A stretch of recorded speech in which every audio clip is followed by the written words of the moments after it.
Bonjour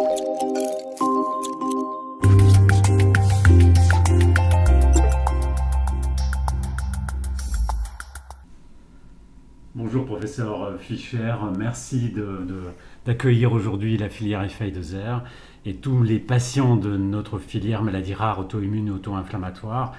Nous sommes venus vous rencontrer pour transmettre un message à nos patients et donc quelques questions à vous poser. Ma première question, est-ce dangereux de se faire vacciner contre le Covid-19 quand on a une maladie auto-immune, par exemple une sclérodermie, un lupus ou bien une maladie auto-inflammatoire ?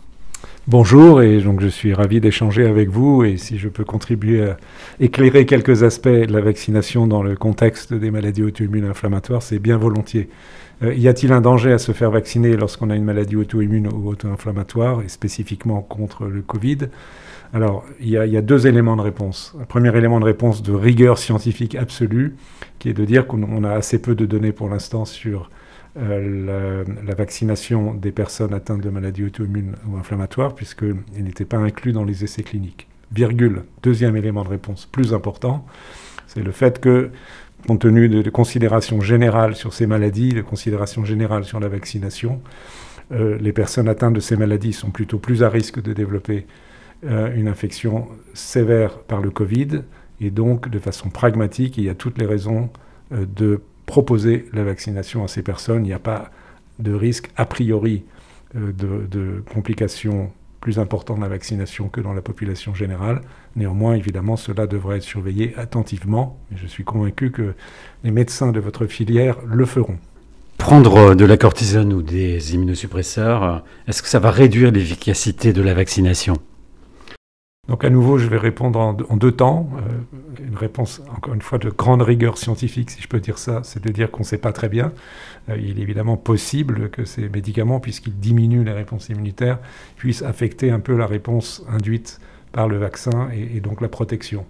Néanmoins, on sait d'expérience générale que ce type de traitement immunosuppresseur n'est pas de nature à l'abolir en tous les cas, et on peut espérer qu'elle sera suffisamment forte pour être néanmoins protectrice. Et évidemment, on peut rajouter, bien que cela puisse apparaître dans une autre question tout à l'heure, on verra, le fait que de prendre un traitement immunosuppresseur expose un risque plus élevé d'une forme sévère du Covid et donc renforce la nécessité de se vacciner contre cette infection. Certains patients sont sous rituximab, notamment les patients qui ont des vascularités en cas. Les patients qui sont sous rituximab ont une baisse de leurs globules blancs qui fabriquent les anticorps. Est-ce qu'il faut les vacciner en priorité, ces patients, pour leur apporter une protection et est-ce qu'on risque d'apporter une protection plus faible puisqu'ils ne fabriquent pas d'anticorps ? Alors c'est une question à laquelle il n'est pas facile de répondre, puisqu'il y a deux notions antinomiques.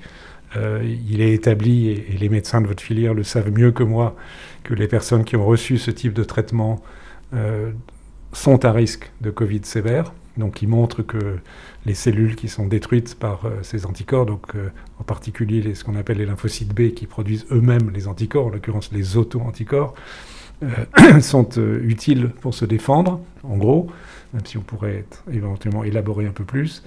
Mais, à contrario, évidemment, perdre les lymphocytes B, c'est aussi perdre la capacité de développer des anticorps contre le Covid après vaccin. Donc c'est pas si facile de répondre, mais dans le doute, à nouveau, je pense qu'il faut se vacciner parce que l'immunité est heureusement diverse. Il y a la production des anticorps, qui est peut-être d'ailleurs pas complètement abolie par ce traitement, d'une part, mais d'autre part, il y a la réponse immunitaire dite de l'immunité cellulaire, des lymphocytes T, dont on sait qu'ils jouent un rôle dans on observe en tous les cas une réponse immune des lymphocytes T contre le virus chez les sujets infectés ou chez les sujets vaccinés. Et on peut penser, même si on n'en a pas la certitude aujourd'hui, que la réponse des lymphocytes T concourt à protéger les patients contre l'infection virale. Il y a des éléments indirects qui vont dans ce sens, ce n'est pas une pure théorie. Par exemple, des patients qui naturellement ne savent pas fabriquer des anticorps, parce qu'on a une maladie très très rare qu'on appelle agammaglobulinémie, la plupart d'entre eux, ça peut paraître surprenant, mais ne font pas de Covid sévère, bien que quelques-uns aient des formes prolongées ou avec rechute. Mais le fait que certains d'entre eux, au moins, arrivent à contrôler complètement l'infection alors qu'ils n'ont pas d'anticorps montre que d'autres bras de l'immunité, donc sans doute les lymphocytes T, jouent un rôle, et donc ça justifie, à mon sens, pleinement que ces personnes soient vaccinées, celles qui sont sous rituximab.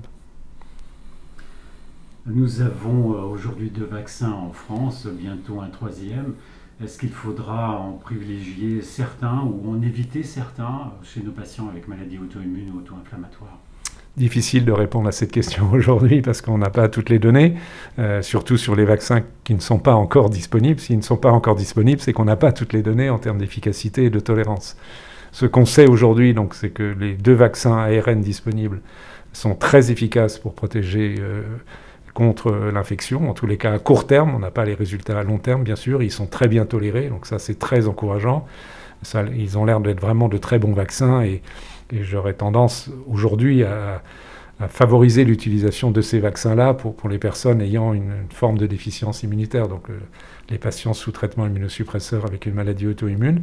Ça ne veut pas dire que les autres ne pourront pas être utilisés, mais là, j'entre dans une discussion plus complexe parce qu'on n'a pas toutes les données encore. Si on prend les vaccins, ceux qui sont en discussion actuelle, comme les vaccins fondés sur des vecteurs adénoviraux, qui sont en cours d'examen par les autorités réglementaires, il y a encore discussion. Donc on verra, il faudrait reposer la question dans quelques semaines pour répondre plus précisément. Dans un registre national, nous avons colligé près de 1500 cas de Covid-19 chez nos patients avec maladies auto-immunes, auto-inflammatoires. On a l'impression qu'ils font des formes plus sévères. C'est même ce que nous dit la statistique, l'analyse des données. Est-ce que vous pensez que ces patients devraient être prioritaires pour la vaccination ? Alors, il y a toute une série de maladies chroniques qui exposent à des formes plus sévères de Covid. Et donc, je crois, d'après les données que vous évoquez et d'autres, que les maladies auto-immunes, en tous les cas certaines d'entre elles, les plus sévères et qui requièrent les traitements immunosuppresseurs les plus sévères, compte tenu de ce facteur de risque, justifient une vaccination la plus précoce possible.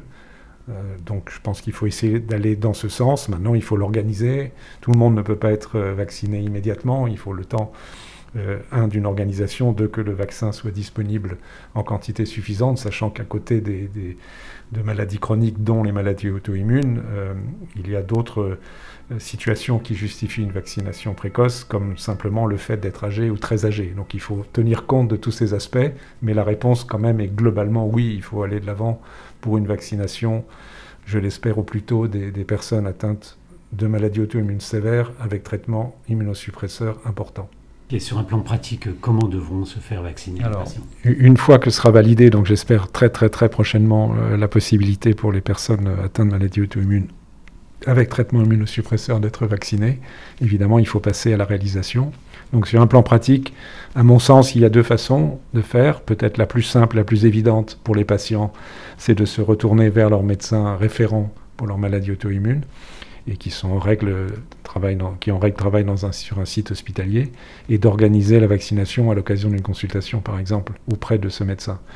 Maintenant, en alternative, je pense qu'il faut aussi considérer la possibilité d'utiliser les ressources qui sont mises en place ces jours-ci pour les personnes âgées, c'est-à-dire s'inscrire, téléphoner ou contacter le site internet correspondant, et de telle manière d'avoir un rendez-vous dans un centre de vaccination.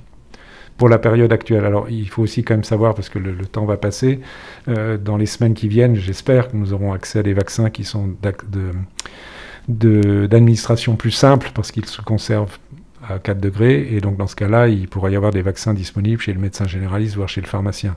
Donc ça reste aussi une troisième possibilité à venir, c'est via le médecin généraliste, ou le médecin du travail par exemple, pourquoi pas, et voir ensuite, je pense, chez les pharmaciens.